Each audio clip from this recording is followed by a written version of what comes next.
Gavin Fish, thank you so much for joining me today. I love that name, Gavin Fish. I never loved it, but really? Thank you. Yeah. It's one of those names I feel like no one can just say Gavin. They have to say Gavin Fish. Got to say the whole thing. Yeah. Got to say the whole name. It's a great name. Anyway, thank you for joining me. This is a fascinating story. I think there's so many things misunderstood about it. And I need to pick your brain so much. But before we get into it, I want to know, how did you were like the guy that knows everything about this case, backwards, forwards, up, down, whatever. How did you get involved with this case? What drew you to it? How did you get to know the family? Just start from the beginning back then, how you got involved. I was a beginning YouTuber, and I had an email come in from a viewer saying, hey, if you like this case that you're covering now, you should check out Ellen Greenberg's case.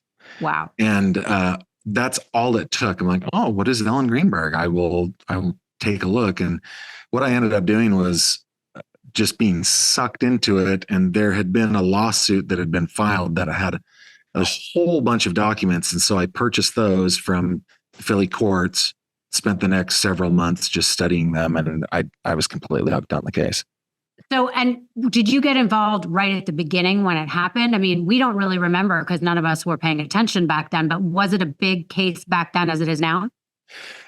No, it wasn't. And I didn't get involved until about 4 years ago. Okay. It's been going for 13 and a half years. So This past January was the 13th anniversary of Ellen's murder.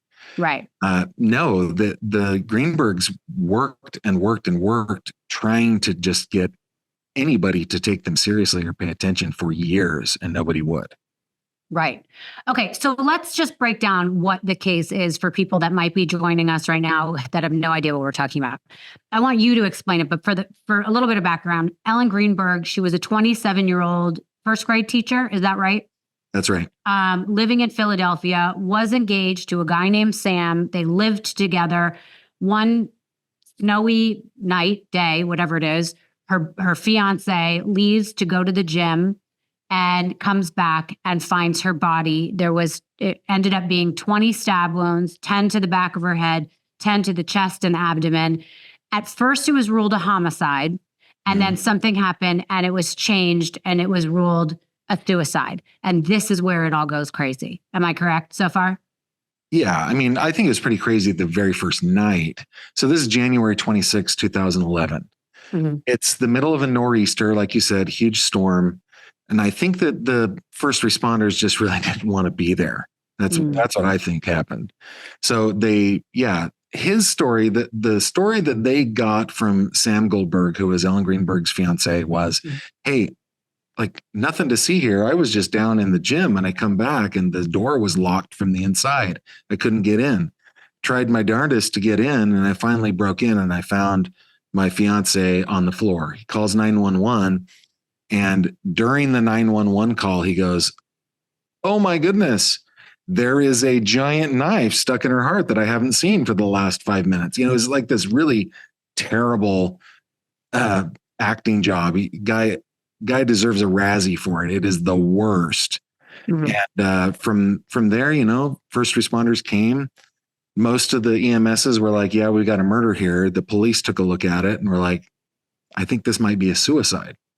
So they treated the crime scene like it was a suicide until the following day when the medical examiner looked at Ellen's body and said, there's not just a stab wound to her chest. She's been stabbed in the back of her head and neck. This is a homicide.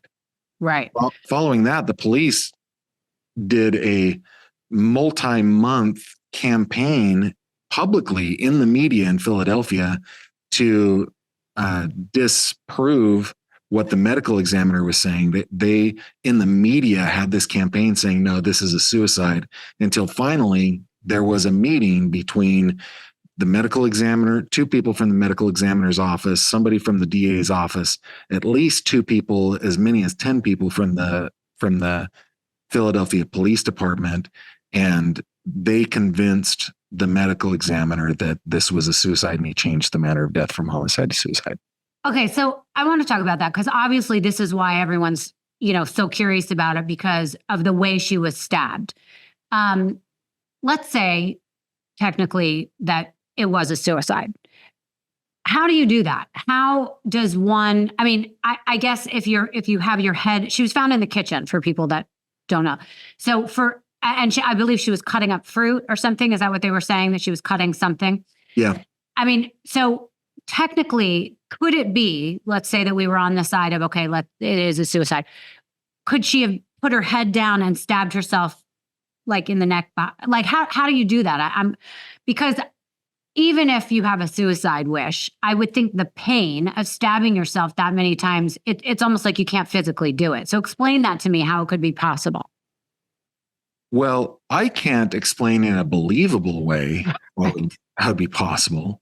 I tried. My wife is almost a perfect avatar of Ellen Greenberg. Same height, same weight, same interests as far as like yoga and, fitness and all that stuff. So she was a very good avatar. And she and I went through the process of trying to figure it out. How could Ellen do this if she wanted to? Right. We couldn't figure out a way that she could. Now, I have a friend who is a quadruple board certified forensic pathologist. He's a medical examiner. And when I talk to him about it, he talks in probabilities, right? So he's like, is it possible? I mean, I've seen some stuff, Gavin. Yeah, I guess it might be possible, but what is the probability here? And that's what I keep coming back to. I just don't think that Ellen could have done that.